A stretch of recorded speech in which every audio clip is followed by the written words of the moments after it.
Hello everyone and welcome back to Let's Play Ape.5. In the last part we started off World 4 and now we're heading into the hot springs. By and large, my least favorite level in the world. For one very specific reason that depending on the monkeys you catch might not even be too big of a problem. But you're gonna have to deal with it eventually no matter what.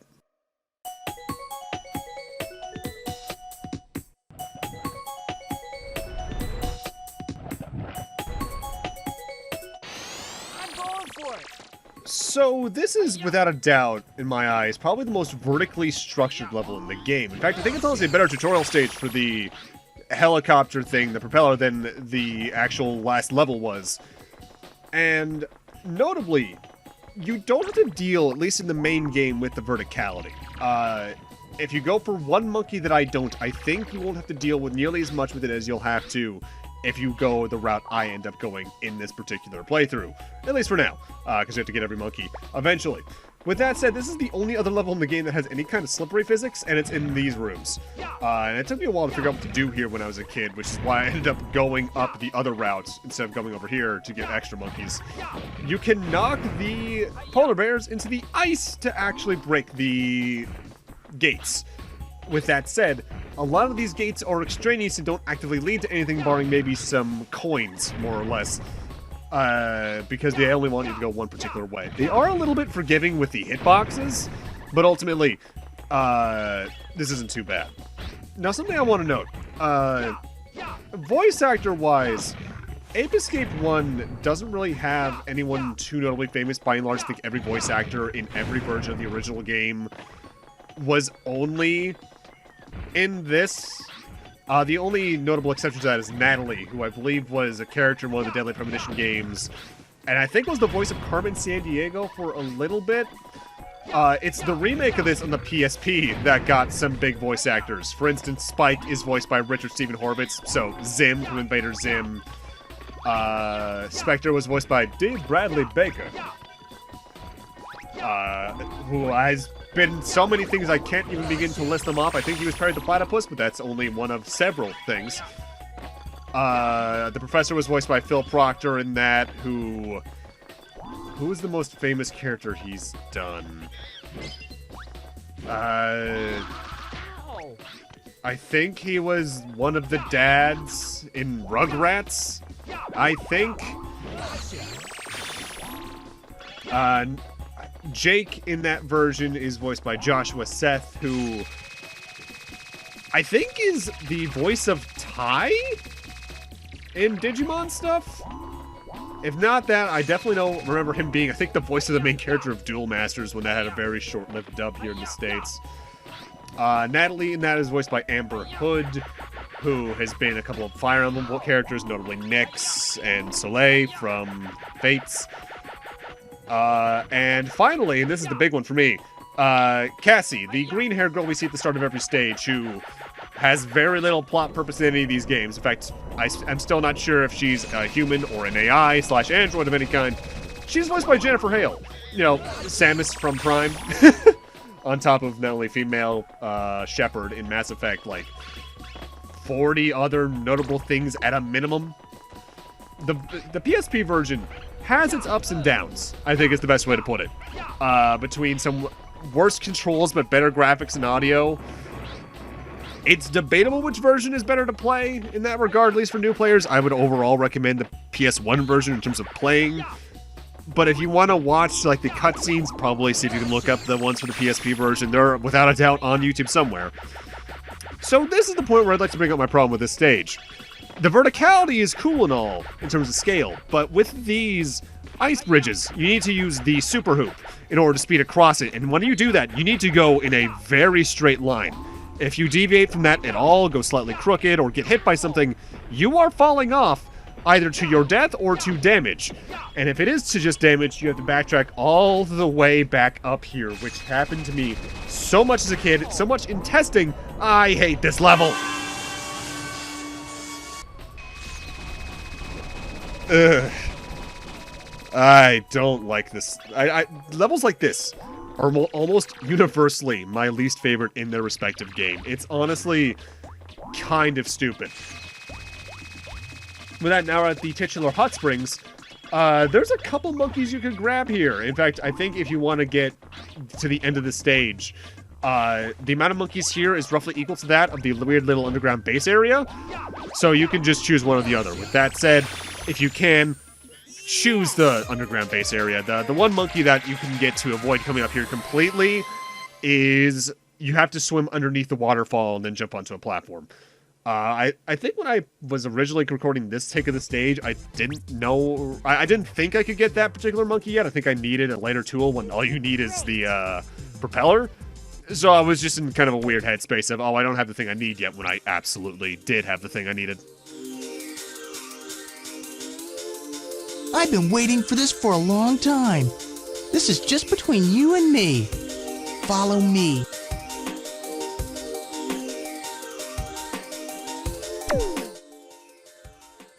Time for our second Jake race. This one is noticeably a simpler map, but it's a harder race in general because the only tool you have for it, outside of I think the water net for one particular section, is the propeller. And this is where mastering this can really come in handy. Because you need to realize when to stop rotating the stick to make yourself drop down so you can walk faster. Because in terms of like horizontal distance, you do run faster than you do hover with the propeller. And you really gotta master your jumps here.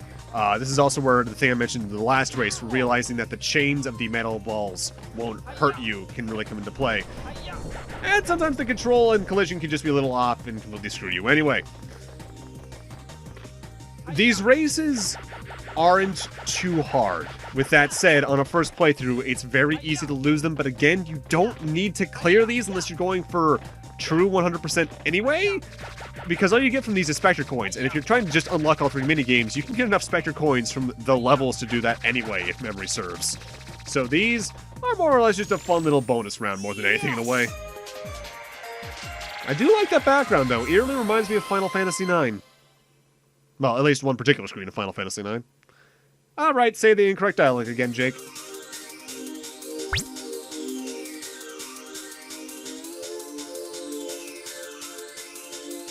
I'll go up against you anytime you want. With that, we now have access to World 5, which, barring one level, might be my favorite world in the game. I'm tied between World 5 and 6 for my favorite in terms of aesthetics, just because they're more relevant to my interests than dinosaur, ice, water, or jungle tend to be, honestly. Spike, we finally located Spectre. We don't know his exact whereabouts, but he's hiding somewhere within the period of the dawn of civilization. His army is growing stronger and larger, and he's finalizing his plans for taking over the new world. Transport there now and find him. Time is running out. Hurry! We're approaching, like, recognizable cultures in this world. We got a lot of worlds that resemble individual locations, and I love the start of this level in particular.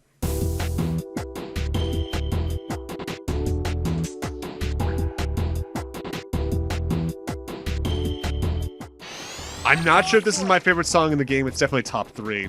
So the interesting thing about this level is that there are 3 monkeys right past this first gate. Speedrunners do it a lot, but you can theoretically catch all 3 in a single net swing. Because the thing is about the swing of the net is it's always a active hitbox as long as you're holding it down. And if you rotate into a monkey who hasn't noticed or gotten out of its range yet, you can still capture them with it. It's really precise. I think they pull it off in one of the games done quick runs of this game they've done at some point or another, so I recommend checking that out for some cool visuals. And one monkey you can get that I wait to get until the second visit of this stage that is very easy to get is actually right above those first 3 monkeys. They are just above the door to this building. You just need to shoot them down with the slingshot. The reason I forgot them, I completely forgot they were there, period. There's no real excuse for that. The thing is with Ape Escape games, because their routes can be so varied in terms of grabbing the required monkeys on a first visit of a stage, sometimes you're more interested in seeing what there is to a stage that you miss or outright ignore monkeys you already see, just so you can see more of them. That's something I like about the Ape Escape trilogy's main stages. due to the amount there is, you can just experiment around, find cool routes, or just explore an entire stage. Interact with the individual mechanics. Although, when I say individual mechanics, I more mean that for Ape Escape 2, and especially Ape Escape 3. Because Ape Escape 3 especially has a lot of levels that have a lot more unique aesthetics, as well as more unique puzzles within them. I'm particularly thinking of this one stage, I forget where it is in the game, where there's essentially a giant miniature of a town that you need to pilot a later tool we even get in this game through, and it's just so cool to me. I love it. I'm really looking forward to Ape Escape 3, but that said, when I get to later games in the series, I might be bringing someone along with me for the ride, just because, A, it's always good to bring around someone for longer LPs, like those are definitely going to end up being with how big some of those stages get, but also because they adore these games, and I can't leave them out of all three of them.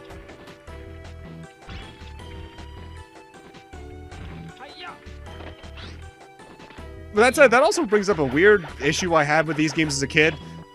For some reason, I could never remember the names of Spike in the first game and Jimmy in the second game, because their character designs are just similar enough that my brain went, this isn't right.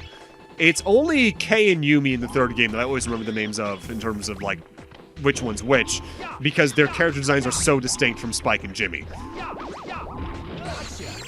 It's kind of like how Fire Emblem for a while always had, here's the blue-haired prince, so to speak, of the game. For a while, Ape Escape definitely had the, here's the redhead who will catch the monkeys. Or in one game's case, tuck off their pants. That's a... I don't think that game ever made it stateside. I'm not even sure if there's a fan translation of it. There was a Japan-only Ape Escape sequel that isn't Ape Escape 2, where you have a vacuum in Luigi's Mansion, the monkey's pants off. I've never played it. I would like to, but it's definitely not a main Ape Escape game in terms of its level structure by the looks that I've seen of it.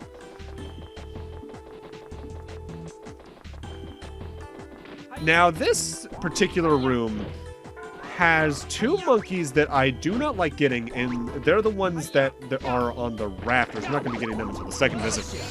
What I find super annoying about them is the rafters are very easy to fall off of, and unless you use the propeller or do a double jump at the last second, I believe you can take near-lethal fall damage from the fall from the rafters. So you gotta be careful with that. Plus, when you fall off, you gotta do one particular jump to get back on them, and it's rough. This game's platforming isn't too hard, but there's enough times where you can fall off far enough that the progress lost hurts, just like over in the hot springs.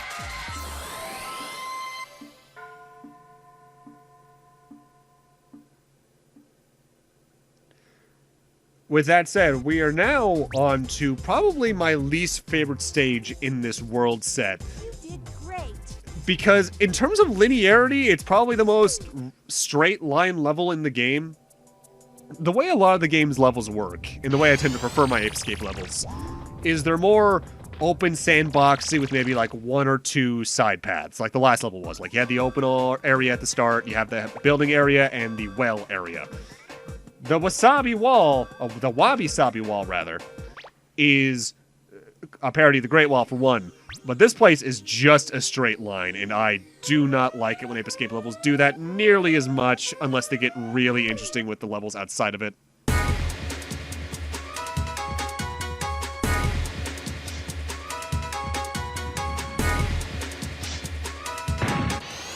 going for it.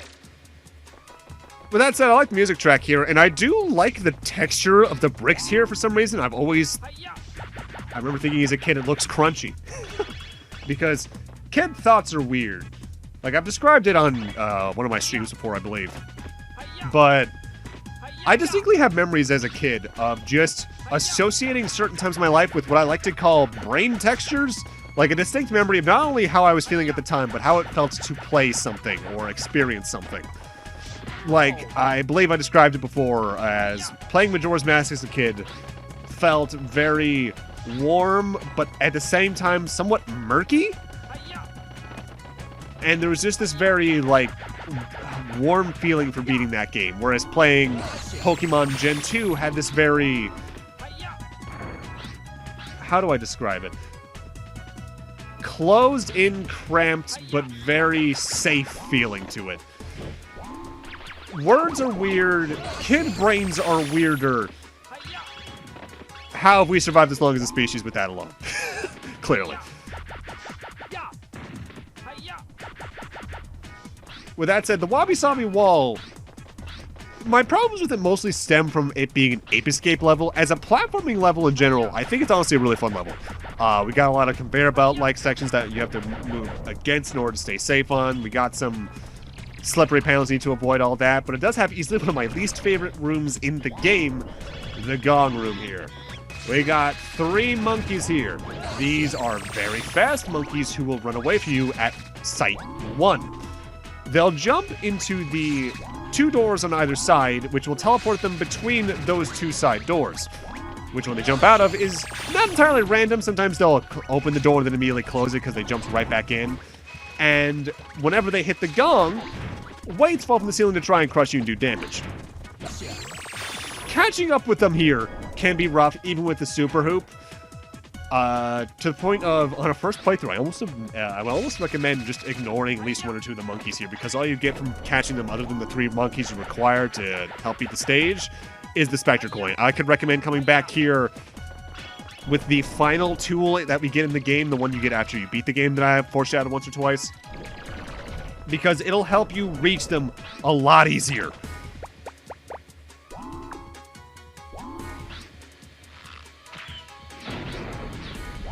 Something I've always found kind of weird about the game is the required uses of the slingshot sometimes feel a bit janky. Not in terms of like their timing or the controls, but it feels like it's just there to have you remember the tool exists, I think is the way I want to phrase it. Because the switches in the game can be hit by and large any tool. The slingshot ones just don't come up nearly as often in Ape Escape 1. I'd say the amount that require the slingshot, numbers 5 or less, as once you get the propeller, some of the earlier slingshot only ones supposedly can be hit with the stun club.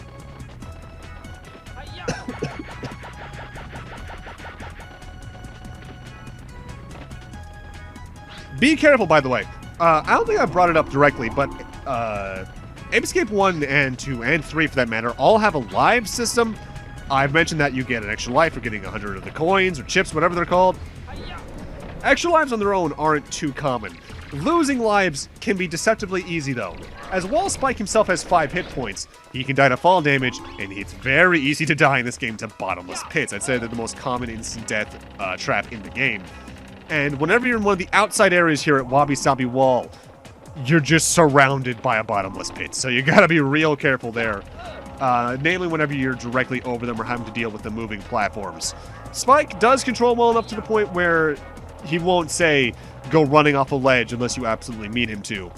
I'd say the most dangerous version of that comes in with the propeller, honestly, because sometimes when you're descending with the propeller, your control feels a little bit too floaty to accurately control. But it's not a big issue. It's more so something you'll only notice when you're getting super stressed out because you feel like you're about to fall off something. And at that point, I'm not sure if it's an actual control issue or just my brain playing tricks with me.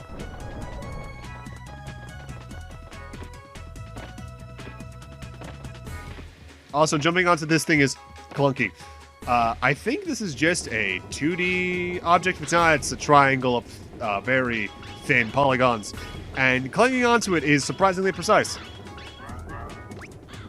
I take satisfaction that I can collect every single one of those chips along the way in a way that's very specific. Because I'm sure other people have this experience. I played Sonic 2 a lot growing up. And as a kid, I used to be able to follow the ring trails and the special stages flawlessly. I can no longer do that. What happened to that ability? Why can I still do that here, but not there? It's weird. I think these rolling things might be able to crush you and do instant death, because crushing deaths are also a thing. They're just much rarer. But don't entirely quote me on that, because I think the last time it happened to me, I was already at like low health anyway, so I'm not entirely sure. Either way, this is our first UFO we're actively going to be dealing with. Again, you just need to hit them 3 times with a slingshot. There are a couple different textured versions of the UFOs in the game, and I'm not honestly sure if there's a mechanical difference. Maybe they have different weapons that fire at you, like this one has more of a machine gun. But either way, 3 shots no matter what takes it down. Explosive shots are good for that, as are the homing shots. Really, any slingshot is good for doing that. Yes! And that's Wabi Sabi Wall. It can be an annoying stage for a few particular monkeys, and I don't like the linear structure of it for Ape Escape, specifically, at least in Ape Escape 1. But it's still not that hard of a level. I'd say the first level that can be truly difficult, outside of like falling to your death or falling and losing progress, is the entire focus of next part. But with that, I'm going to need to end this off here. Thank you guys for watching, and in part 6, we're going to be ending off World 5 with one of the longest levels in the game. See you guys then. Ooh, that's over here now, Kyle.